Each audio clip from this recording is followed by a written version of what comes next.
The following is a conversation with Iman Barlow. She is a multiple-time world champion at Muay Thai kickboxing. She has competed in several different promotions and taken home first place throughout almost every single Muay Thai organization you can possibly think of. My friends, there is no shortcut to success. There is no magic pill, no magic formula that will turn you into a world champion, world caliber, elite level performer at your craft overnight. That only comes through time, through dedication, through immense discipline. Throughout this conversation I had with Iman, the one theme that kept coming up over and over again was extreme consistency, no matter what. It is not complicated at all, but it requires a tremendous amount of discipline. And if you can master your discipline, you can master your fate and control your future. My friends, being able to speak with a world champion is an extreme privilege, and I hope you folks extract as much value as you possibly can throughout this conversation from a world champion like Iman. I certainly learned a lot and had a very humbling revelation throughout this conversation. Now, my friends, without further ado, this is Iman Barlow. How are you doing today, Iman? Hi, yeah, good, thank you. Gotcha. Really good. Gotcha. Am I saying that correctly? It's Iman? Iman, same Iman. thing. Gotcha. Yeah, I get it a lot. I get a lot of different varieties. Gotcha. All right. So for those of you who don't know who Iman is, she is a. I'm so sorry. All right. She fights out of one FC. She's a pro Muay Thai fighter, and she has a very incredible record. She's currently on a 1, 2, 3, 4, 5, 6, 7, 8, 9 fight. No, actually, yeah, 9 fight win streak. Where her last several fights were absolutely amazing. The one versus Saveva Melio, where you broke a woman's skull. Is that what happened with an elbow? Oh, that was against Daniela Lopez. Yeah, Daniela Lopez, my bad. Sorry. yeah. I think I broke her eye socket there with an elbow like Boom. this. Yeah, and then just cut her open as well. Gotcha. So I guess because I told everyone I was going to interview you real quick, and they all want to know how did it feel to break her skull. That was like one of the top questions I received. God, that's savage. I never really thought about that. I just thought, Yes. oh, I cut her open. Mm-hmm. I didn't think about like the damage that I'd done under here. I don't know if that's worse, the fact that I didn't think about it. I mean, yeah. Well, I mean, you were caught up in the moment of the fight. Adrenaline was Yeah. going, so. Yeah, I think as well, when it happened, like we fell on the floor and I noticed as she was standing up, like blood started dripping on me while I was on the floor. And I kind of remember thinking, ah! But then it's not my blood. It doesn't matter. Mm. Then so I couldn't really see the cut as well. And then I really thought the ref would let it continue because obviously I didn't realise how bad it was. So it's kind of like Mm. self warm, like motivating myself, ready for to go in hard when the referee like lets it reconvene. But then obviously that was never the case. And then we actually met up, me and Daniela, before we flew home as well, and we had a picture and we had a little chat. Oh, that's Um, sweet. yeah, by the swimming pool. So that was nice, and kind of swapped stories, and she like showed me her eye and it had been stitched up, and yeah, it was nice. Okay. So it wasn't. It sounds like the injury wasn't as bad as everyone's making it out to be. Then. No, I've never heard that one, like cracked her skull. I mean, I think it damaged her eye socket, but yeah, Okay. I feel probably not that bad. I don't know, but Okay. it's not happened to me, is it? So I can't say. Gotcha. Well, I'm glad that she's okay though, because in this crazy sport that we live in, you're every single one of us is one fight away from never fighting again, and that's a very brutal reality. Yeah. So how do you digest that reality? Knowing. Uh, I don't know. I suppose you don't really think about it. You do it because you love it. You don't really think about like the different consequences. But I think also it is in like day-to-day life as well. Like I am so clumsy, and whenever I'm not doing Thai boxing and doing like something like an activity or something that's fun, is usually when I'll get injured. So I actually like have to be careful on the things like I choose to do, especially in a fight camp, like because I'll injure myself or I'll fall over, and you just got to be careful. And it's mad really, because every sport is different and has different kind of dangers to it. But I also, one of my friends used to do horse riding, and she once got kicked in the face by the horse, and that like broke her eye socket and this and that. And I wouldn't, it's not that I'd say horse riding isn't dangerous, but you don't realize how dangerous horse riding is. Whereas martial arts, people think, oh, you're just beating each other up and you're fighting. That's so dangerous. But other sports have danger, even though they're not combat sports. Do you know what I mean? I think that's what I'm trying to say. Yeah, gotcha. Yeah, two things. Like getting kicked by a horse is way worse than anything that we can kick.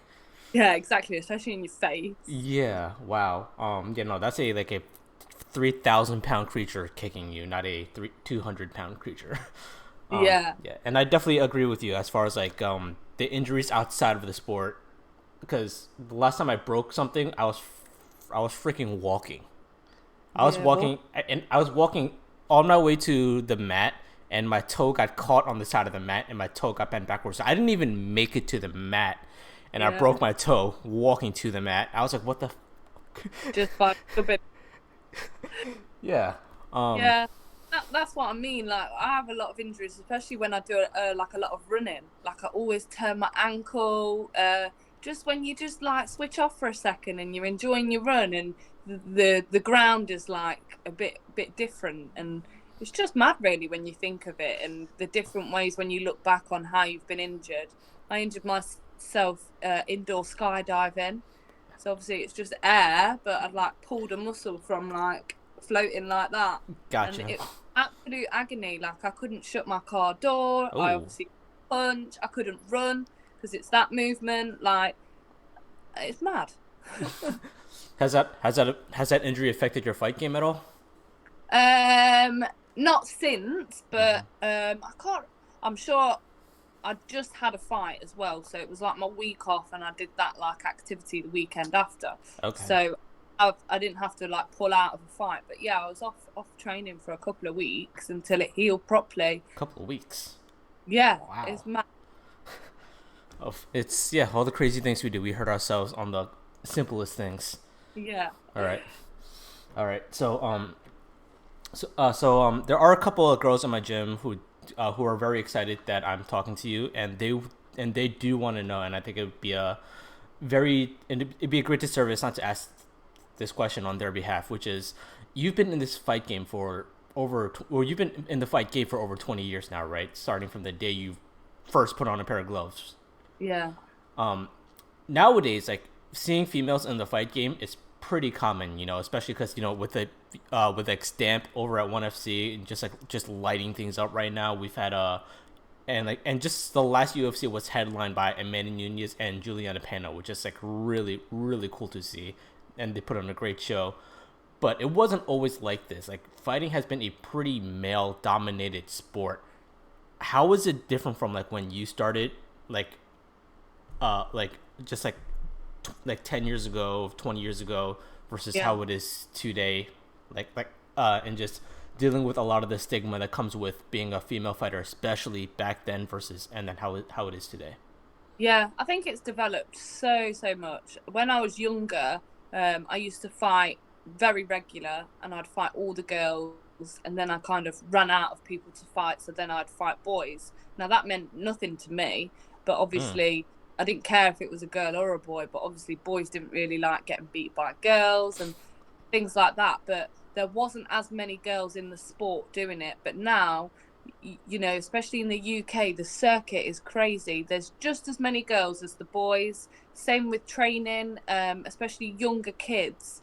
There's a lot of girls training, sometimes more than boys, at a younger age. And I think it's great to see. And I think we're living in a day now where, girls can do anything. There's no kind of there might be stigma around it, but we kind of brush it off, and it's not just all martial arts and combat fighting is for men only. And I think that's the kind of world that a lot of athletes have shaped by kind of paving the way towards that. I mean, I was actually in the gym last night in the fighters class, and I thought, oh, like I'm the only girl. I've always been the only girl, which is odd because you would have thought, being from that gym, that other girls would come or other girls would want to do it. And they do when they're younger, but it's hard to stick at it when you do it from a young age sometimes, going through your teenage spell. So it's hard to keep fighters from a young age all the way through till adults. But I think the good thing in our gym is we're all mates. We don't see each other as, I don't think any of my team members see me as like, oh, it's the girl. And also I've been in the gym a lot longer than any of them have, so I feel confident in the gym, and I don't bat an eyelid if I'm the only girl. It means nothing to me. Why is it, do you think that that females aren't sticking around as long, especially when they get older? I think it's hard growing up. Like, you start something at a young age and it's great and it keeps you active, and then you go to high school and you meet friends and your interests change, and then your friends are going out to at the park, parties, or in England everyone hangs around McDonald's. Did they really? Yeah. That's wild. Where they put a drink and stuff. So I think as a kid you feel like you're missing out if you're not doing the same as your friends are doing. Not until you're older you realised it benefited you in the future, and now them same people that you were hanging around with wish that they had something like to work towards and what you're doing. But it takes a lot of commitment, and it's very hard to stick at it from a young age all the way through to an adult. It takes a strong person. But also I've seen a lot of people start as a child and then have a couple of years off and come back as well. So I think it's realising as well, even if you do have a break from it, you can come back. Doesn't matter how old you are. Do you know what I mean? Yeah. How did you stick through it through all those years, or did you take a break as well? Break as well, yeah. Okay. I took, when I was like about 16, I took a break from it. I think I need to like realise myself it's what I wanted to do. I felt like I was missing out with all my friends. So I went and experienced life for a year and realised, wow, like I need to do my Thai boxing. Like, it made me who I was. So yeah, I got back into it. I put a lot of weight on. I was very unfit, but you stick at it and you can achieve anything. So that's what I did. And I think I actually came back better and stronger because I kind of had a different mindset as well. Gotcha. Tell me about that 1 year of no boxing. I lived with my best friend. We went out to parties a lot. Just did nothing. Honestly, I can't even tell you about it. We just did nothing. I ate a lot of rubbish. I think I went for one run in a year. Oh man. I didn't really do exercise, but also you're in that kind of cycle where you wake up and you feel tired, and then you do nothing, so you feel tired, and then your excuse is that you're tired, and it's just kind of a vicious cycle, and you kind of like telling yourself, oh no, I'm too tired, or like thinking of excuses really. Whereas like usually in a fight camp especially, I'll wake up at 6 a.m. and go for a run before I have to go to work and stuff. And I get up on a normal day where I don't have to do that, or I'm not in a fight camp, I wake up at 8 a.m, don't go for a run, go straight to work, and I feel so tired. So as much as I hate waking up at 6 a.m. and I don't want to do it, it actually makes me feel refreshed. Yeah. And it's that, release of endorphins and the exercise, it's doing your body good. No, yeah, I love that feeling. Like I work out in the morning before I go to work as well, and the feeling I get when after I leave the gym, I go to work, is like I just got punched in the face and kicked in the body. There is nothing that work can throw at me that's as bad as that. Yeah, exactly. Yeah, awesome. All right, perfect.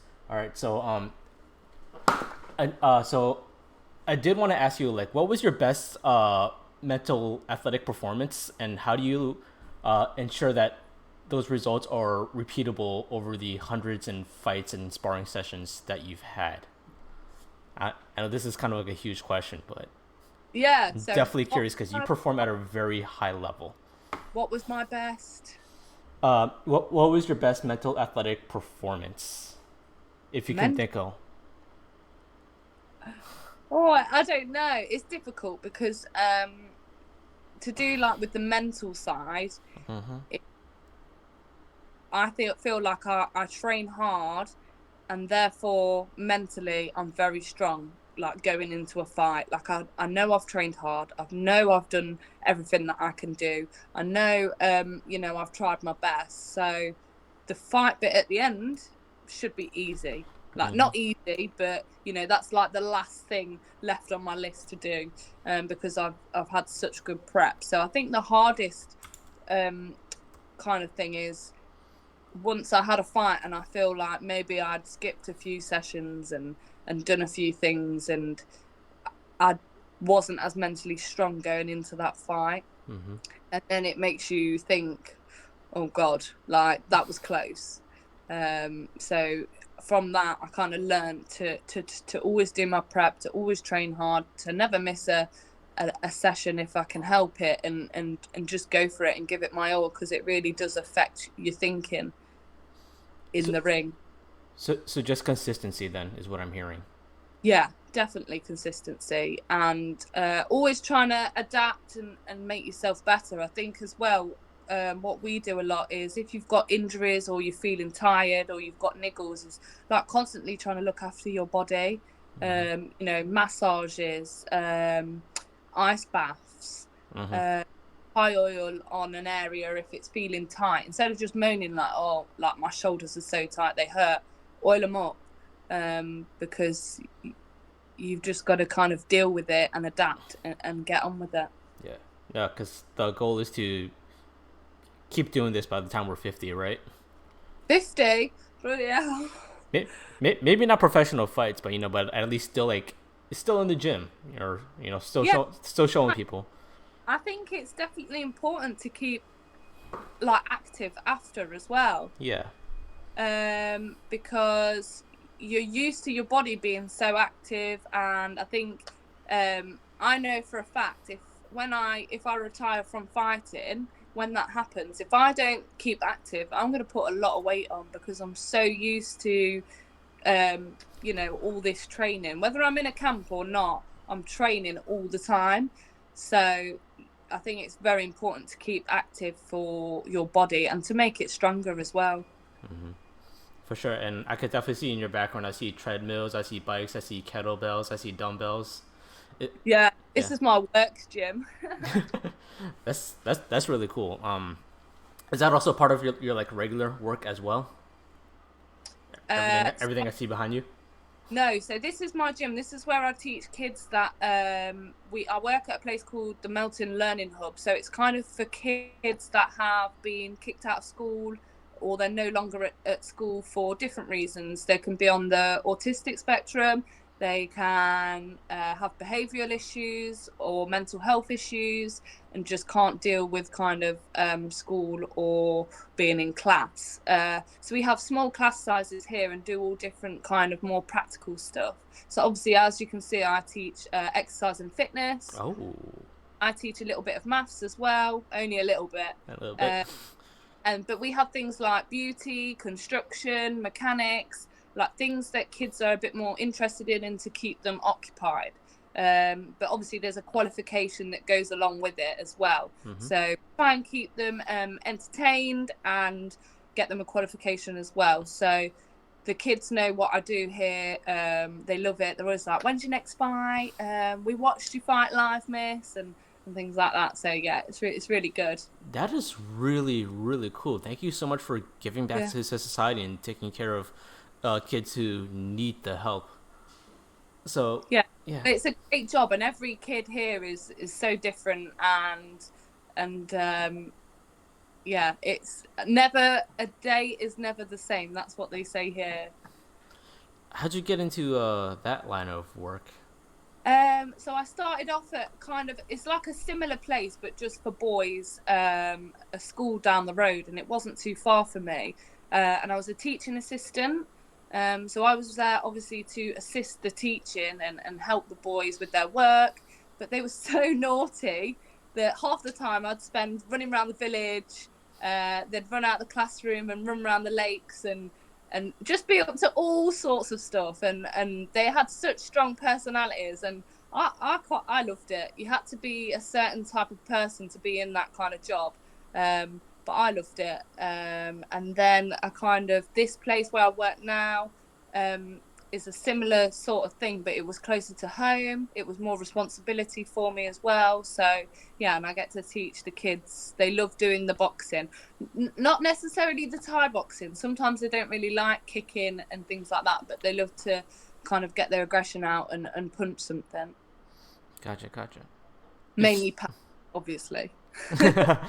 Yeah, I imagine they have a lot of frustration they want to get out. Yeah, and it's great to see as well. So they work really hard. Mm-hmm. Yeah. Is this something that you're going to be doing like more full time, like on top of fighting, or is fighting something you're doing on top of this? It's a bit of both. I do both full time, to be fair. So my job is full time. It's 8:30 till 4:30. And my training is pretty much full time. I do an hour and a half in the morning and 2 to 3 hours at night. So obviously that's why I have to get up early to kind of train and do my morning session before I come to work. And then as soon as I finish work, really, I have my dinner, maybe have half an hour to myself, and then out to training for the evening session. And then obviously that takes up all of my evening, really. And I have a shower, and then it's time to go bed to wake up at 6 in the morning. So, but that's in a training camp. But yeah, it's pretty intense, and it's difficult, and it's hard work, and sometimes I'm so tired. But it's nice to know that when I do finish fighting, I'll have something outside of that as well. Mm-hmm. And especially, I think it was very, very clear when the pandemic hit. Imagine if I was a full-time fighter, like what would I have done? I've had an income for so many months, and it is so difficult. But my mum and dad have always encouraged me to kind of have something outside of fighting. But this job works really well as well, because they understand what I do and they use that to their advantage as well. But obviously they've got to let me have time off.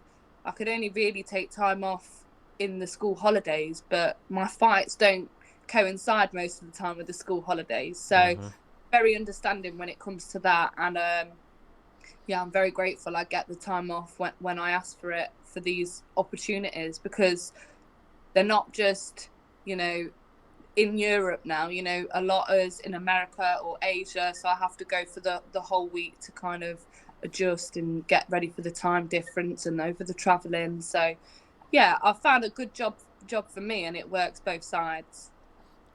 That's pretty sick. How do you balance that crazy schedule that you just said on top? I don't. I don't have no idea. It's so difficult. It's so difficult to fit other things in them. Time with friends, my own time. I've got a boyfriend as well. Doing hobbies and social things. It's so difficult, but it's just difficult, but we make it work somehow, and it's working well. So just burning the candle on both ends. Yeah, I mean, me and my boyfriend went on holiday the other week, and we just sunbathed the whole time. We was just so happy just to relax.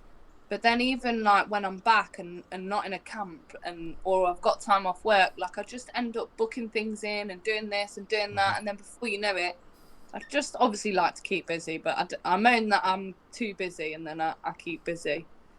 Gotcha. All right.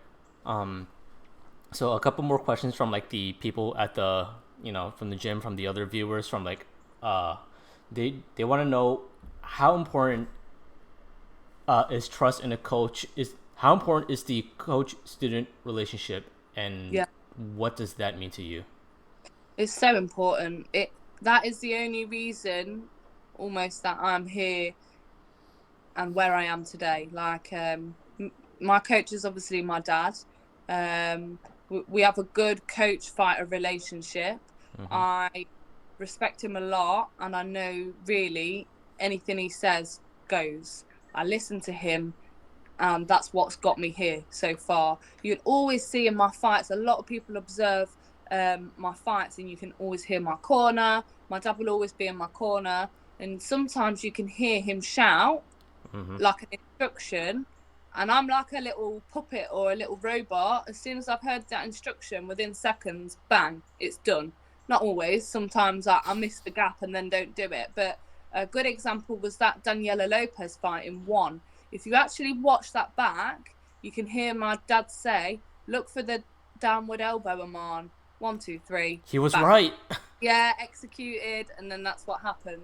And it's I hear it a lot. I don't know if it's just me or other people do. I hear it a lot when I watch back my fights. You can actually hear my dad say, and then I do. But I think it's very important to realise that as a fighter, you're inside the ring, but obviously the coach is outside, and you can see so much more from the outside. So they're coaching you and instructing you. They're not just saying it because that's what they're supposed to be doing and that's their job. They're saying it because they can see the gaps that you can't see while you're in the ring. So yeah, I think it's a very important thing. And you don't always know best. I think sometimes as a fighter you think you do, but yeah, you've got to trust your coach and trust the process, and otherwise you're not going to get far. I think it's very important to be loyal as well, loyal to a gym. I see a lot of people going from one place to another. You need to find one place and stick and be loyal, and you'll reap the rewards from it. Has there ever been a moment like when you're in the middle of a fight and your dad said something and you're like, "No, you're wrong"? No, I don't think so. I think there's things that like he would have said, like, I don't know, he would have like shouted an instruction like for a move. I think, bloody hell, I'm knackered. I can't do that. Like it would shout like scissor knee, and I'll think, oh my god, that'll hurt my legs. Can't do that. Or I don't. It is difficult, but no, usually it's all right. But sometimes he wouldn't shout anything that I wouldn't like not do. He wouldn't say spinning elbow and then spinning back fist and this and that. Like at the same time, like that's a good thing about the coach as well, is that he knows his fighter. He might be able to shout that to my brother, like spinning elbow, then this, then that. But like I really am bread and butter techniques. I don't do anything spectacular. I just kind of stick to the bread and butter techniques, and that is what works for me. No flying knees to downward elbows? Well, I'm saying they're not spectacular, but yeah, they were maybe an exception. Gotcha. All right. So no, so the trust is definitely there then between you and your father. Obviously, he's been watching you since day one. Yeah. Has there ever been like a situation like in the like maybe not amongst you, but like when you see people on your fight team and they're disrespectful of the coach? And how do you? No, I think that's difficult in my gym because obviously I'm in there a lot. And so is my brother, and so is my mum. So your whole family fights. Yeah, so we don't really see that. I don't think anyone would dare do that anyway, because that is like not what we're about in our gym. But also they definitely wouldn't dare in front of myself or my brother. Definitely not in front of my mum. She's even more scary. So yeah, I think that's the kind of thing that we've built up and what we give off as a family as well. But I don't know, it's difficult to say because anyone could say anything, but I don't think that our fighters are like that, because that's not what we're like in our gym. And that's probably why a lot of people come and they go, because they can't hack it. They say, oh, I want to be a fighter, I want to do this. Well, we have rules, actually. You can't just turn up when you want and then you fight. That's not it. And us as fighters, we're there every session. If you're not going to be there every session, us as fighters don't don't respect you, and you actually can't be part of our team. You know, we start to welcome people and trust people if they're gonna do the same that we do. Don't think you're coming in and shortcutting to a fight, because that's not what we want. That's not fair. But also we know that won't be allowed anyway.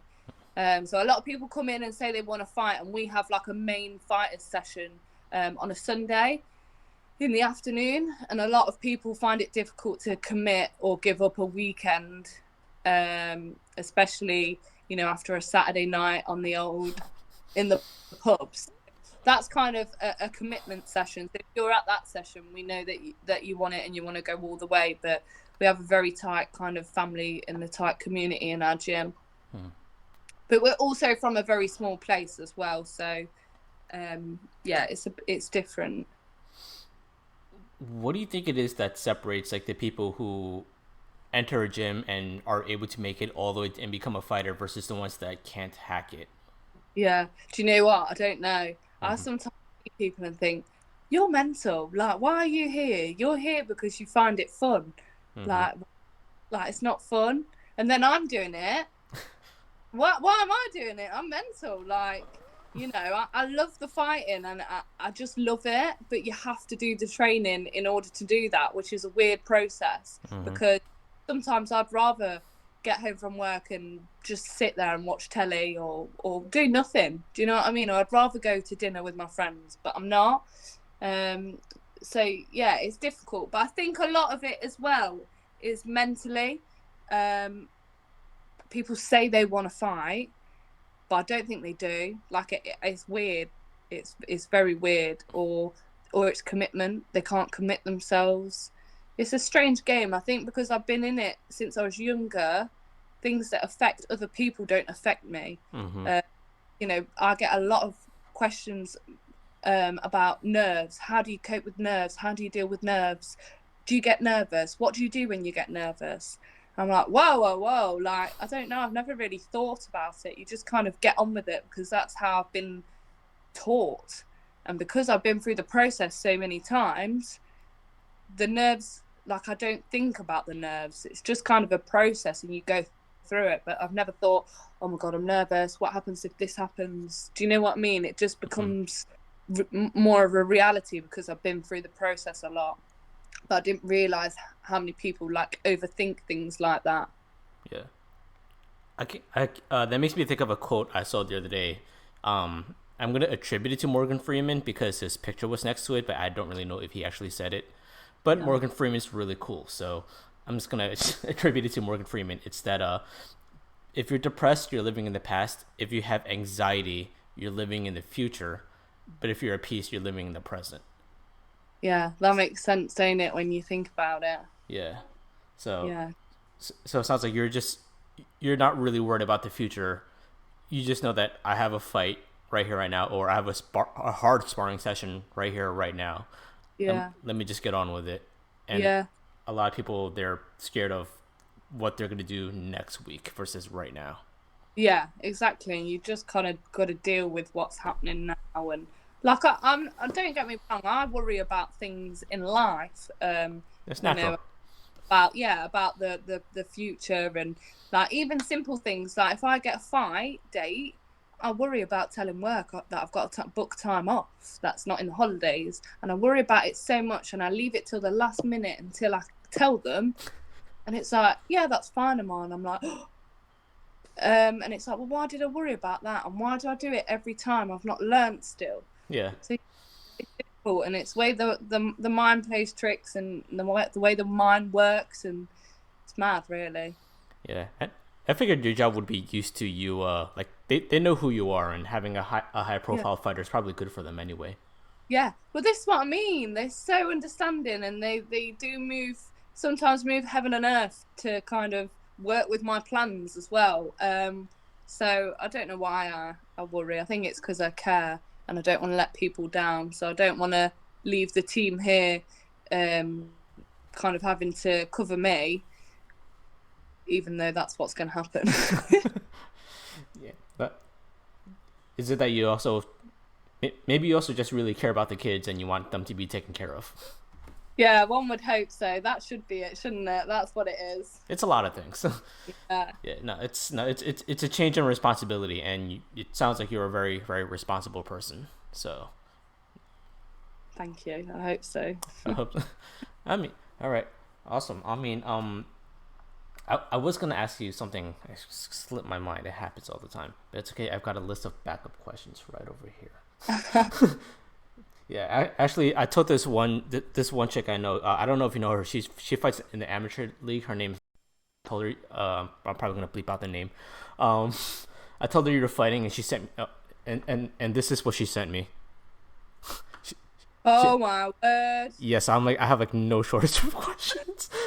Wow. Yes. So I mean a lot of these questions do overlap with questions that I've had that other people have had as well. So like a lot of them, like they're natural questions, which is like a lot of times during a fight or during a hard sparring session or a smokers, a lot of people like they tend to hit like a blank out zone, and like they tunnel vision themselves into just the fight. Hmm. They want to know like, is that natural? Do you deal with that as well? And because I think for some people like it makes them feel a little bit worried that like they're too absorbed in the moment. To me, I'm like Yeah. I think that's perfectly normal. Yeah, that's mad. I think that's normal. Yeah. But at the same time, I don't know. I think some people think into things a bit too much. I mean, obviously you're concentrating on the fight because this person in front of you is hitting you. So that's the only person that you're concentrating on, of course. But I still like I'm aware of what's going on around me. I'm not saying I can hear absolutely everyone shouting, Mm-hmm. but you can things like that. I can hear my corner team. So if you're so absorbed in that fight, that is good, but also you need to be aware of things like your corner team, listening to instruction from them. So I really do think it comes from experience, and I'm guessing you call them smokers in America. We call them interclubs, and Mm-hmm. that's how you gain your experience by doing them and just learning as you go along. Mm-hmm. And then, yeah, and one day it'll all come together and it will be a lot easier, and you do things without even thinking. Gotcha. Is it was that the I'm guessing that's the journey that you went through on yourself. I mean, it is a little bit different for most people because most people they get into it because you know they watch Ong Bak or something and like, oh Yeah. yeah, I want to give that a try versus But like, they're also adults. That yeah. a lot of people that ask these questions um, started Muay Thai when they were X amount of years, like 16 or older or whatever. Yeah. But because I've been doing it from such a young age, maybe like I don't think I had the thought process at that age to if I was starting out when I was an adult. Mm-hmm. As a kid, you just get told you don't think about things. You just get told this is what's happening, and you just do it. And then before you know it, it's second nature. Do you know what I mean? And Mm-hmm. that's the beauty of a child, isn't it? That you can shape them to what you want and what you believe. So I was shaped with Thai boxing, and that's all I know now, and I love it. But I think I was very lucky when I look back, and I didn't have to worry about things as an adult beginner going into it. Can can someone who started in their late teens, early 20s, learn to be that comfortable? Yeah, of course. You've got to get the experience. You've got to be training regular.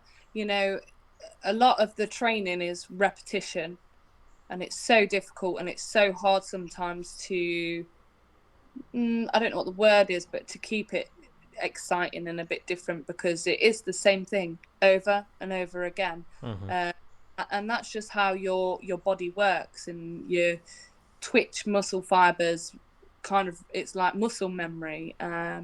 But yeah, I think anyone can. But it's just the consistency and the training and having a strong mind. I think having a strong mind is so important. Mm-hmm. What do you do for your mind to help you build your mental strength outside of just kicking pads all day long. My God, that's so difficult. I don't know. I think just by keeping busy all the time. I keep busy a lot. I train a lot, and I don't know. That is such a hard question. Read any books? No, I don't. That's what I was thinking. That I thought, oh, but I don't. Only when I'm on holiday. But I think so much of my life is involved around Thai boxing that when I'm not in Thai boxing, I have a break. Like a lot of people watch videos of this fight and that fight and keep up to date with this and that. I don't. I have a break from it all. Sometimes there's particular things that I am interested in. So like I will watch ONE FC on a Friday and I will watch this, but yeah, apart from that, I do kind of tend to stay away from it because a lot of my life anyway is involved in Thai boxing, so I try and have a bit of a time out. So you set specific boundaries on, hey, this is not Thai boxing time. Yeah. I'm just going to just completely ignore Thai boxing and do something different. Indoor skydiving. Yeah, of course. I don't think twice about it. But I think people are the complete opposite. I can't wait to switch off from it. But that's probably because I've been in it for so long. Do you know what I mean? I do, actually. Yeah, no, I have that struggle myself where not so much with actually maybe I do have maybe it is with fights too, because I do watch fight videos at work. It's not a good thing. I shouldn't do that. Yeah. I wouldn't do that. I love watching rubbish. I love watching rubbish on my phone. Like, I try not to be on my phone saying that, but I like watching drama and reality. And my boyfriend's always like, you watch so much rubbish on TV. Like, how? Because I don't even have the time either, but I get sucked into rubbish. Like, you know, when you scroll through Facebook videos and there's two people having an argument, I'm like, oh, I'm going to watch this. Gotcha. Does your boyfriend train also? Does he also fight? Yeah, he does. He does boxing. He's a professional boxer. Ooh. Yeah. Is he gonna fight Amir Khan? He's like a similar weight to Amir Khan, to be fair, but no, he's just starting out on his career. He's had 9 fights, 9 wins. Ooh, undefeated. Yeah, so we're seeing where it leads to next. But yeah, he's very dedicated to his training as well. That's really cool to have that in common. How did you guys meet, if you don't mind me? Actually, that's like personal stuff. Fine. Well, I went to school with his brother actually, and then he just messaged me one night after his fight. We both fought on the same night, and he just messaged me saying well done, and it was quite late at night because after a fight like you can't get to sleep, and it just started. And we met at the local sports awards like a week later. Started from there. Oh, that's so sweet. Yeah. How'd you guys meet? We both punch people in the face. Yeah. Oh, people love that. Yes. Yeah. What you two got in a fight? And we get all sorts of questions. Do you train together? Yeah. Well, if you two got into a fight, you would win because you would just chop his legs out, right? No, I don't think I would. He definitely punched me before any of that happened. No, he's not. I've seen the pictures on your Insta. He's a big dude. Yeah. Gotcha. All right, awesome. So, do you like before a fight, especially the big ones, do you have like a routine that you go on, like something to help you mentally prepare for it? I know you said you have like you're used to it already, but like, do you have like a ritual? Yeah. No, not really. I do the same warm up. Most of the time, I don't even get my kit ready. Like, my dad packs most of my kit, like my actual fight kit.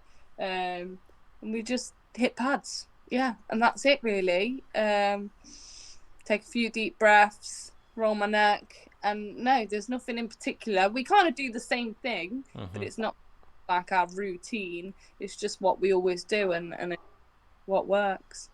So the big thing I've been getting out of this entire conversation, as far as like your life and your approach to boxing and just your approach to life in general, is just consistency is key, and that seems to be like the common theme that just runs over and over and over again. Literally, it's It's mad. Considering I'm 29 years old and I've been fighting since I was 4.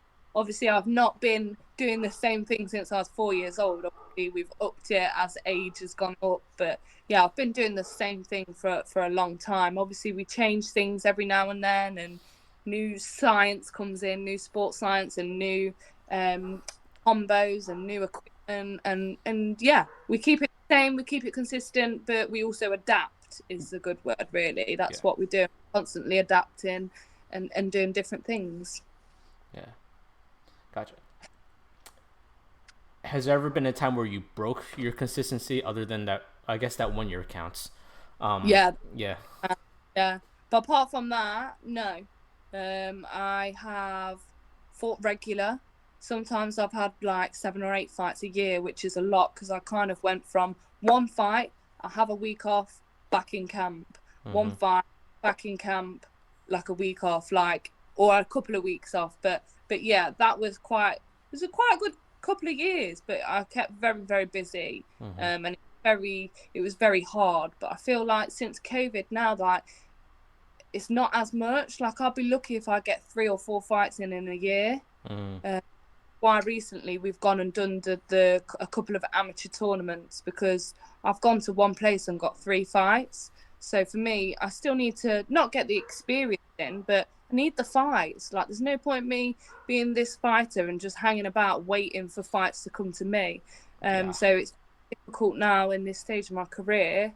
When I'm getting 3 fights a year, it's not good enough. Even someone as high profile as you.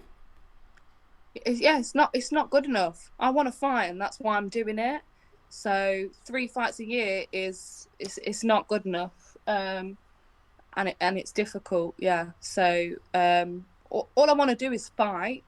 It's not like, I don't know. It's difficult to explain, but all I want to do is fight, and I've been doing as many rules as possible sometimes just to get a fight. But I'm in this part of my career now where it's very important that I get fights in while I can.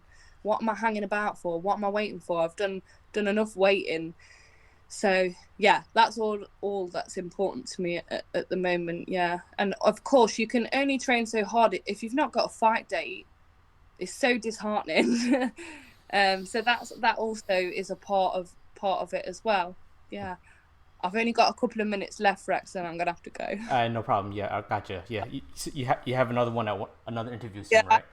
All right. All right. Final question then. What's next for you, Iman? Yeah. Who knows? I'm hoping one championships. I know I've also got a fight in my hometown in December. So I'm hoping that's the way it's gonna go. I'm hoping for the one championship title as well. That's where I want to go next.